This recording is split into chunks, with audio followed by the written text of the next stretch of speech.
today's episode of the Balancing Hormones Naturally podcast, where we offer actions and steps you can take today to start supporting and balancing your hormones.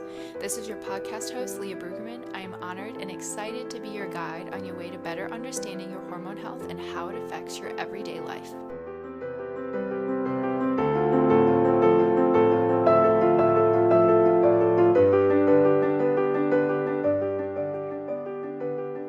Hey guys, so I'm bringing you a very special guest today. This is my really good friend Kaitlin, and she is also one of the co-coaches in the Hormone Reset program. She brings all things fitness. She's a power lifter, and she programs workouts for the clients in the Hormone Reset. And the cool thing about what she does is that she programs them to work with your cycle, because yes, you should exercise with your cycle. It's going to enhance your fat burning, it's going to enhance your muscle growth, and it's also going to not harm your hormones if done correctly. So super glad and super excited that she's on. So Kaitlin, I would love for you to share a little bit about your hormone journey, specifically with working out. Awesome. Well, first of all, thank you for having me, and hello, everyone. I'll just throw it out there that I'm a student at Metro State University of Denver right now. I will have my bachelor's degree in May 2021 in exercise science with a minor in nutrition. And just part of my fitness background, I grew up an athlete. I played softball, basketball, and I ended up playing softball for a little bit in college. But after that, I kind of took a break, and I really feel like I kind of lost my way in the fitness world. So in order to get back into that, I started doing home workouts, and it eventually led me to bigger and better things like powerlifting and bring in my hormones. So right before I started powerlifting, I had just come off birth control about 6 months prior to that. And we all know that coming off of birth control can be quite the process on your body. You know, your body's trying to get rid of those hormones and try and figure out how to communicate to different parts of your body again. And if you don't have the right plan, things can go south. And that's kind of what happened to me. Is I didn't have a plan. I just came off of it cold turkey. And when I started powerlifting, the first thing that I noticed was I was just gaining weight super quickly. I probably gained 10 pounds the first month of it. And, I was working with a bunch of men, I was getting trained by men, and they were like, oh, you're just putting on muscle mass. No, it's a good thing. And I was just like, I don't feel like this is a good thing. I don't feel like I'm gaining 10 pounds of muscle. Something is going off here, because I wasn't super jacked looking. I honestly just felt inflamed. But I kept ignoring it, and I kept just trying to push through it.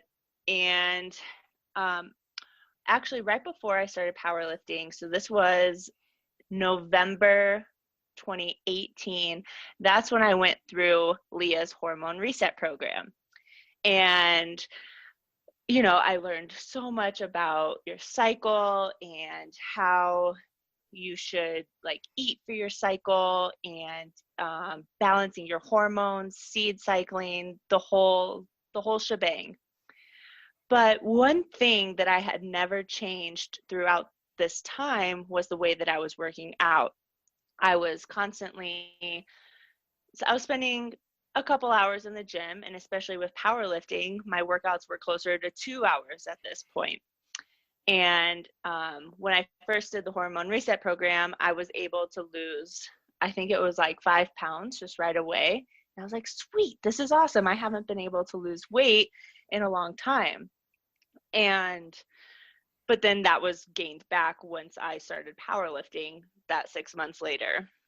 So I was extremely frustrated, and I think it was you, Leah, that was like, you should really think about the way that you are working out. Like maybe it's too intense, or maybe it's not the right kind. And then that's when I started doing my own research on exercising with your cycle and reading all these books on how you can be working out too much and causing the opposite effect of what you want, which I felt was exactly what I was doing. So it kind of like humbled me a little bit. I had to take a step back and be like, okay, like as much as I want to do this, I'm not going to be successful if I'm not taking care of my body and my hormones first. I've been putting in all this work for eating the right way, getting my stress levels down, taking care of my sleep and my recovery, but I still didn't have like the perfect formula. Like I still wasn't getting that weight loss that I wanted. And so I finally took a step back and I started learning more about how each different phase of your cycle requires different foods and it requires a different kind of exercise.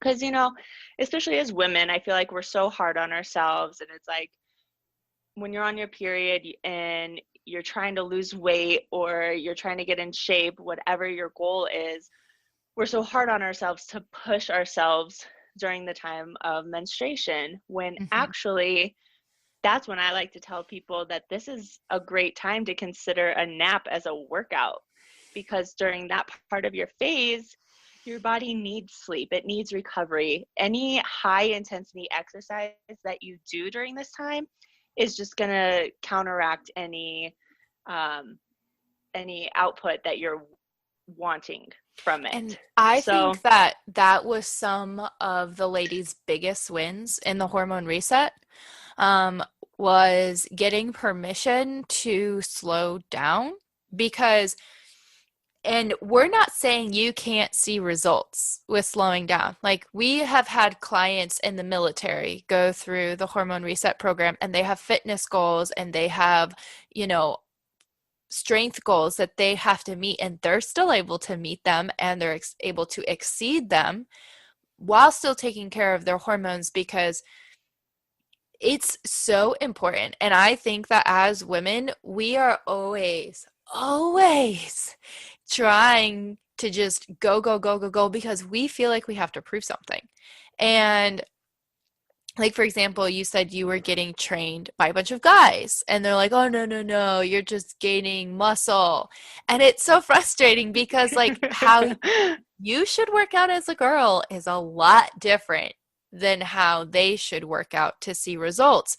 And if we keep trying to work out like men, it's basically like banging your head against a wall. I mean, it's pointless. Like, why even bother trying? Because you could work so much less if you just worked a little bit smarter. So instead of having to go 100 million times to the gym to see results, you could just tweak to work with your hormones and see those results in like three mhm, days a week. So, I mean, which would you prefer?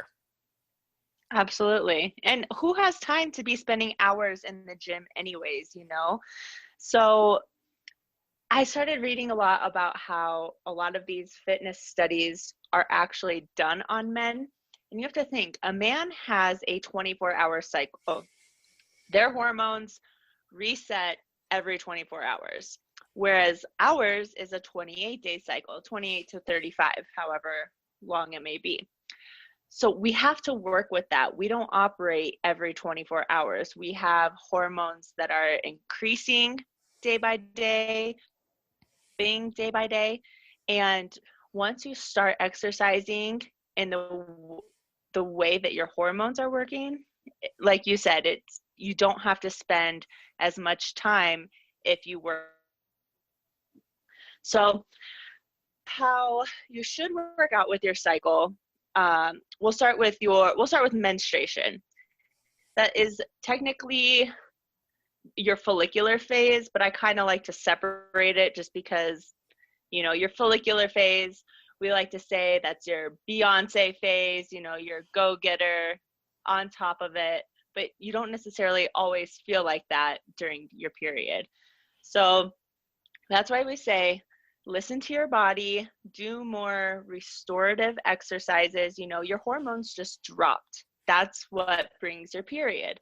So work with that. Feed your body some extra fats because that's what it needs.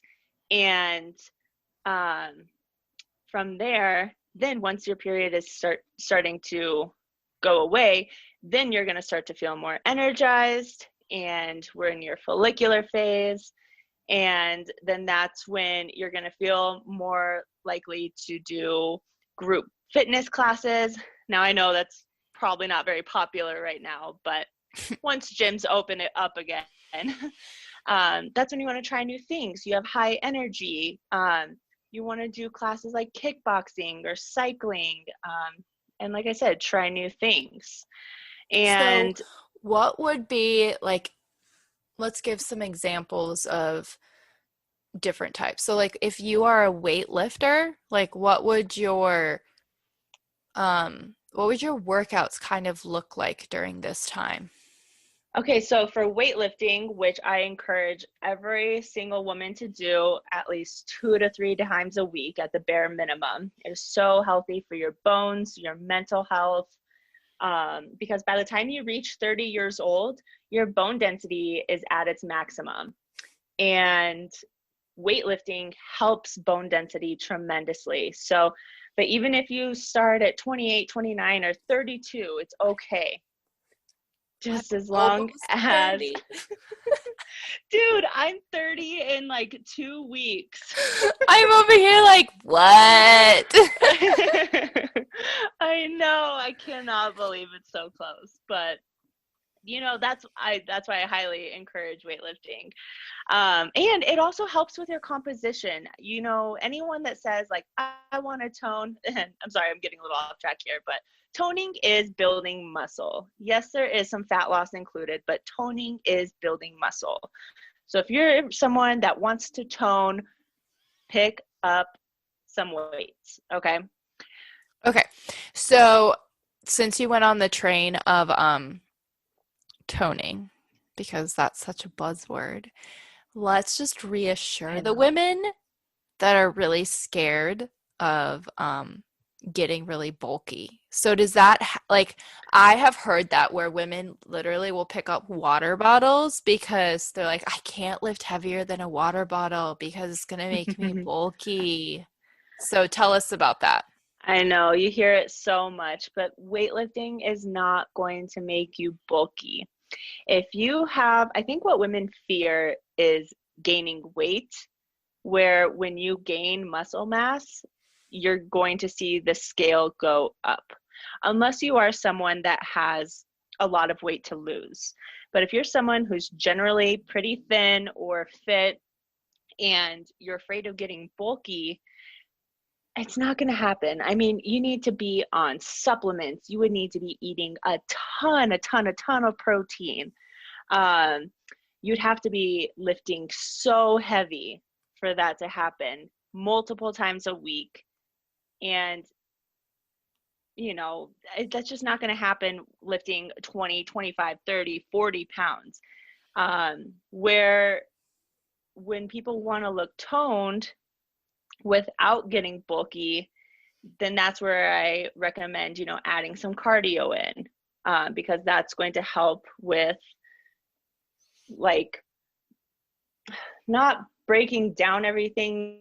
I mean, cardio is catabolic, meaning it breaks down, but you have that sort of balance of muscle gaining and fat loss when you're doing a combination of weightlifting and cardio. So if you're really Yeah. scared of getting bulky, it's not going to happen.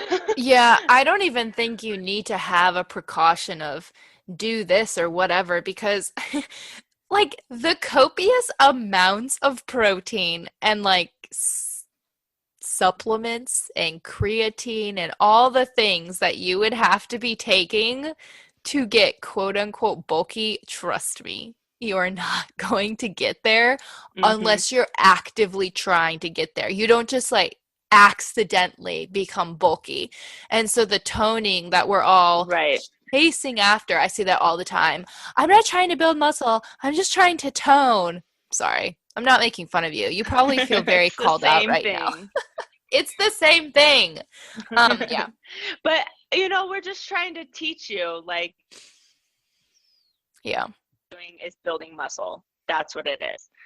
So, um, when in your follicular phase, if you are a weightlifter, this is when you're going to want to do, you're going to want to lift heavier because you're going to have the more energy. You're going to have, this is your better phase for gaining lean muscle mass. This is when you're strongest, especially closer to ovulation. So this is when I tell my clients to do less reps and heavier weight. So for example, you can do 3 sets of 10 with a heavier weight, or 3 sets of 12. Or if you're trying to go even heavier, 3 sets of 8. When your reps go down, the less they are, the heavier you should be lifting, because you're not because that's how strength is programmed. When you're working on endurance, muscle endurance, that's when you want to do higher reps with less weight. And that's where we shift into your luteal phase. The way that we work best is focusing on strength in your follicular phase and muscle endurance in your luteal phase. So, and then with ovulation, like I said, you're going to feel your strongest at this point. So, I am in powerlifting. That's when I ideally would want to go for PRs, which is personal records, or maxes, whatever it may be.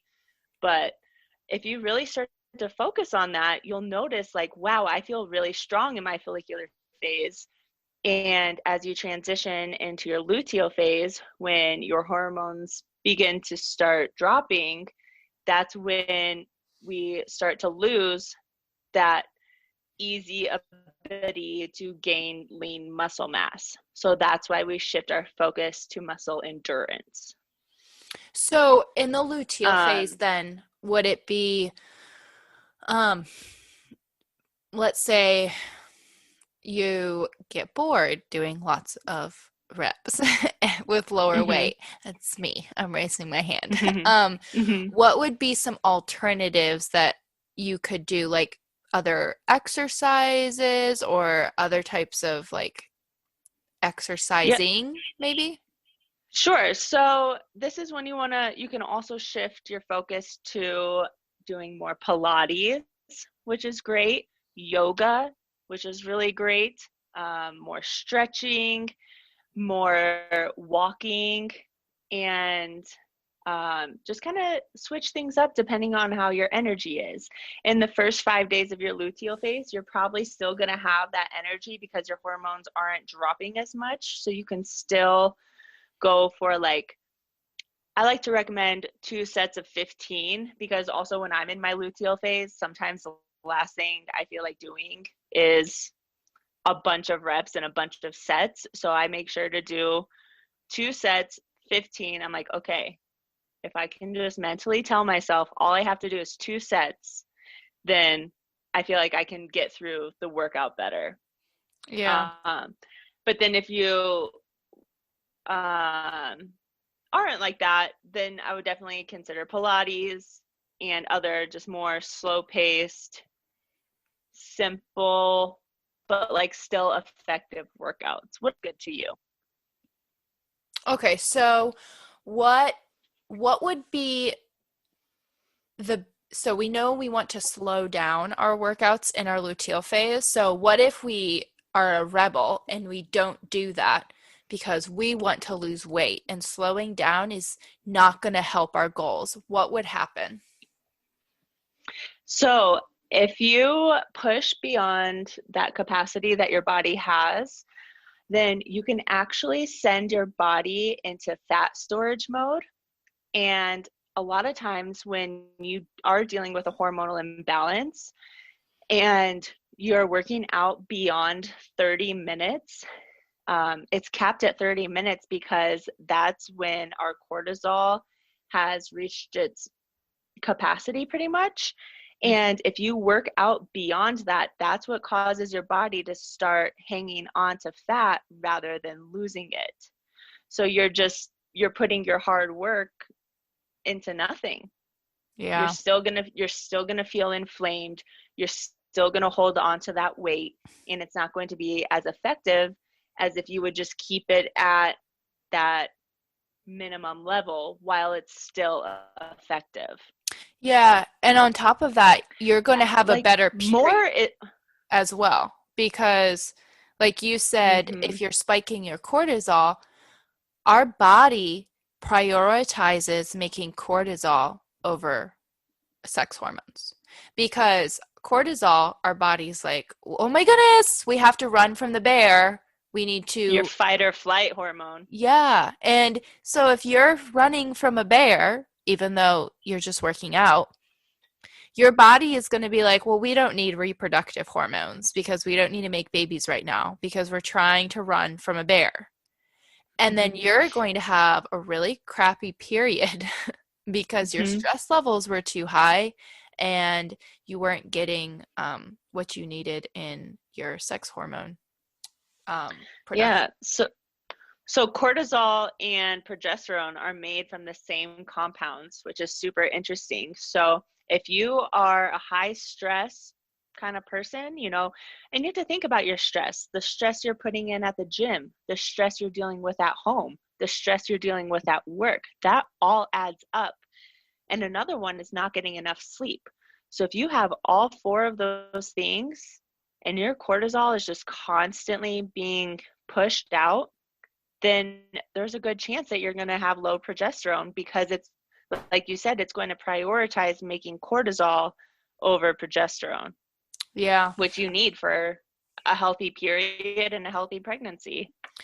I just think that's so mind-boggling because we think that we're being, tough and we're going to see results if we just keep pushing through. But I think that's why women get really, really frustrated around their periods. I always remember seeing these memes of people being like, I was going to the gym, seeing results. And then all of a sudden, I gained 25 pounds. And they're like, what? What happened? And then the next day, their period starts. And Right. we don't want that to happen to you. We want you to actually see those results. So let me recap and you tell me if I have it right. So, Okay. menses, when we start bleeding, you're just going to kind of, take a nap for your workout or go on a walk or do some stretching, something relaxing, and just move your body. And then follicular phase, this is your time to do group fitness classes, try something new, lift heavier with less Yep. reps, and you can go harder and longer, correct? Yep. Okay. hmm And that carries through Unless you ovulation. have hormone imbalance, we got to focus on keeping those workouts at 30 minutes. That's true. So So if you're you can doing, go hard in the paint for 30 minutes, but after that, move on. okay, that makes sense. And then that's through ovulation. And then what would you hmm say, like 6 days after ovulation is probably when you should start slowing things down for your luteal? And it doesn't Yep. mean you stop working out, you just make sure it's at 30 minutes and you're doing Pilates or yoga or something Yeah. not so, Just not so intense. yeah, That's when you just want to be mindful of the intensity. Yep. I love that. Okay, so do you have any last tips that you would like to share with everyone? Um, I think my best tip is to just get movement in every single day, whether it's a walk, whether it's a run, weightlifting, anything. It's just so important to move your body, stay active. Um, it's a good chance to go get some sun. Vitamin D is fantastic for you. So just make sure that you are doing some form of movement, but something that you want to do. Working out should never feel forced. It should never be something you hate. You don't want to develop a bad relationship with it at all, ever. So just as long as you're picking something that you enjoy, then I think you should be able to get the results you want. I love that.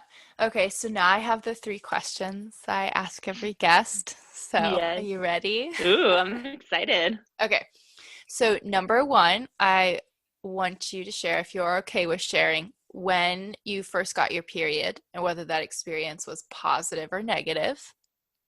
Hmm. And then what you would tell somebody who has been dealing with hormonal imbalances and is frustrated. And then lastly, I just want to know what your favorite book that you've ever read was. Ooh, I like these.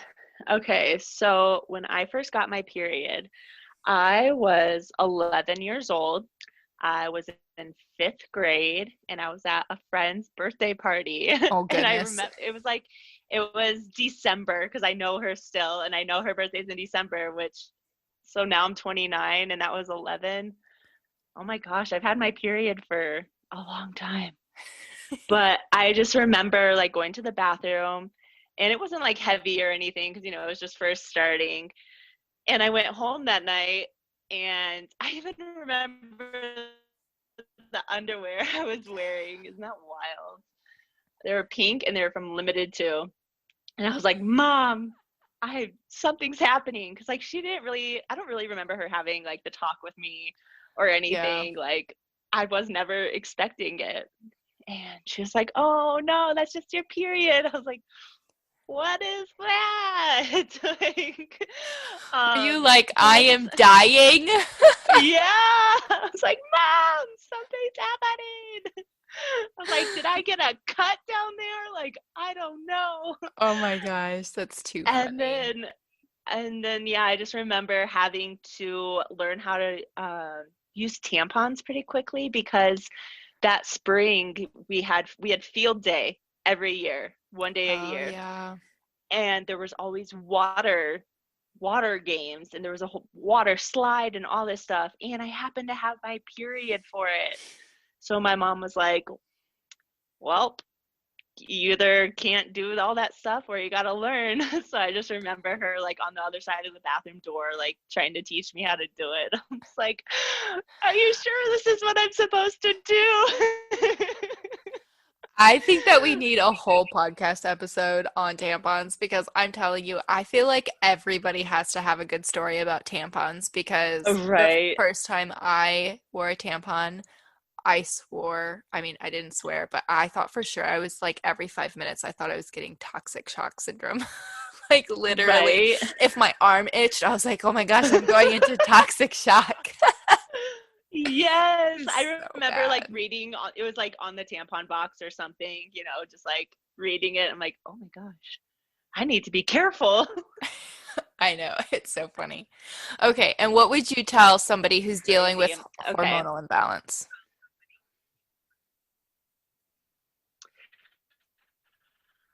I would tell them just take a look at their lifestyle. What are you eating? How is your stress level? Are you exercising? Are you exercising too much? Like we just talked about, are you eating enough? And writing down foods and like seeing how they affect your mood. And as well as like writing down about your period. Like, are you having heavy periods? Are you having mood swings? Are they painful? Like, just starting to take note of this can help you later on when you are ready to start investing in your hormonal journey. That way, you can be prepared and kind of know, okay, this is kind of what's making me moody. What's this is when my periods are painful or how long or whatever. But I think keeping a journal of all that would be really smart. It's not something that I did. So I mean, I did eventually, but I think having that knowledge from the start would have helped me get to point B a lot sooner. I love that. Yeah. What's your favorite book that you've read? My favorite book is called Mutant Message from Down Under. And I traveled Australia in 2016. And before I went, I was given a book by, I like to call him my life coach. He's like in his 70s. And I met him because I used to bartend at a country club. And he was a member there. And we became super good friends. And he became a life coach to me, you know? And so his wife gave me this book before I left, and it was just a really cool book. I don't think it's real, but it's about this woman who um, goes on this trip that she has no idea where she's being sent to, anything, but she gets sent to Aborigine land, and she gets to go travel with the Aborigines. And Aborigines are all about like healing and Mother Earth and listening to Mother Earth. And they call us the mutants, like us, everyone else is a mutant because we are destroying the earth essentially. Oh, okay. That makes sense. Yes. Yeah. So she goes on this walkabout with them, and she just learns a lot about the connection between earth and spirituality and humans. And it had such a good message. It was one of my favorites. I don't think I have ever read that, so I'll have to look into it. Yeah, just a fun little read. Yeah. So where can everyone find you, Caitlin? I am on Instagram at Kate York. It's KAITYORK. And my website is also KaitlinYork.com. And I'm on Facebook as well. Kaitlin York. You're just everywhere. I'm just everywhere All for the right. most part. Well, thank you very much. Thank you for listening to today's episode of Balancing Hormones Naturally. If you found this helpful, I would love for you to share it with a friend and post it on your stories and tag Balancing Hormones Naturally podcast so we can get this message out. You can find me on Instagram at Leah_BRUEG, and I would absolutely love to hear from you.